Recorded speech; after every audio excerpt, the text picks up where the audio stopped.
In this video, we will export scenario data to a database and explore how the data is stored in it. We will use a basic simulation scenario example that is available out of the box. Let's run it to see that it works well. We are not interested in the results, so we will not save them. But we're interested in the way the data is exported. Here in anyLogistix, all the data is stored in the input tables. The exported data is stored in the same way, so it won't be difficult to find the required values in the database. However, consider the following peculiarities. As for instance, the inventory table. The initial stock value is defined directly in the table cell. Then there are policy parameters, which are defined in a dialog box.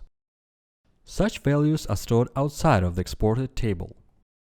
The other exception is the external table. Its data is not exported to the database. You will have to additionally share access to the external table if it is required. Now let's see how it's done. In the export dialog of the required scenario, we define the type of the database. We will be using Postgres database and its connection settings. Then we test connection, and finally, we export the data to the specified database. Now we switch to the database and refresh it to get the exported data. Here it is.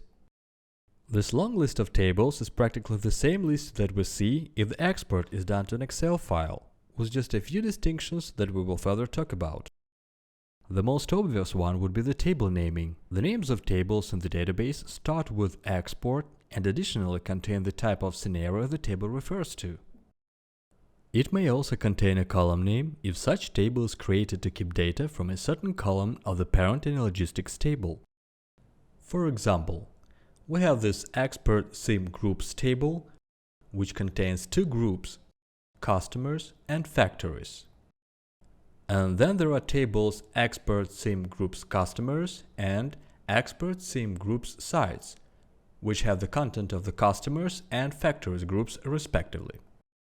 Okay, now let's see what type of tables we have here.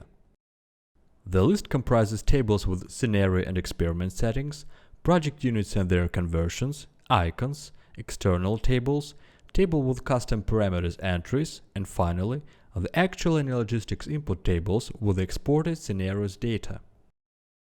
Let us start with the top option, the expert external table. As I have mentioned earlier, the data from the external tables is not exported to the database. So, what this table contains is a link to the external table that you have in your project. This means that you must additionally share access to your external table if it is required for the scenarios this database contains. Okay, moving on to the input tables. If we open inventory table, we will see that it contains the same 6 policies. However, the policy parameters are not here. They are stored in the custom parameters entries table. How do we find them there? We will use the ID of the required policy. Let's take, for example, the min-max policy for the packed tablet product. Here's its ID. Now we go to the custom parameters entries table and scroll all the way down to the inventory object with this ID. Here it is. You might have noticed that we had to scroll quite a bit to these records. The reason is, this table keeps parameters from all other tables. By parameters, we mean data that is not defined directly in the table cell. Now we will go back to the inventory table to update the initial stock of the regular policy for the packed tablet product. There.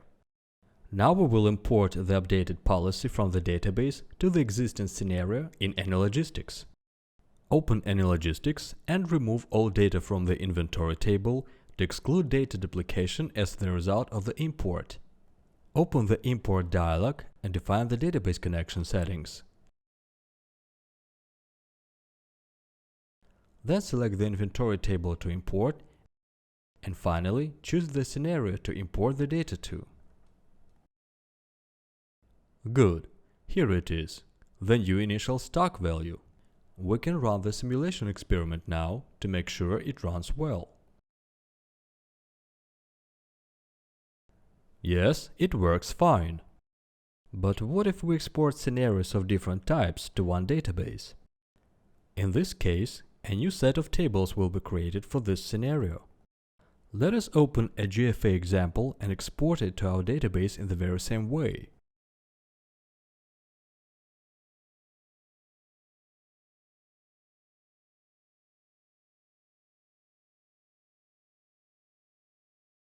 Now we refresh the database, and here they are.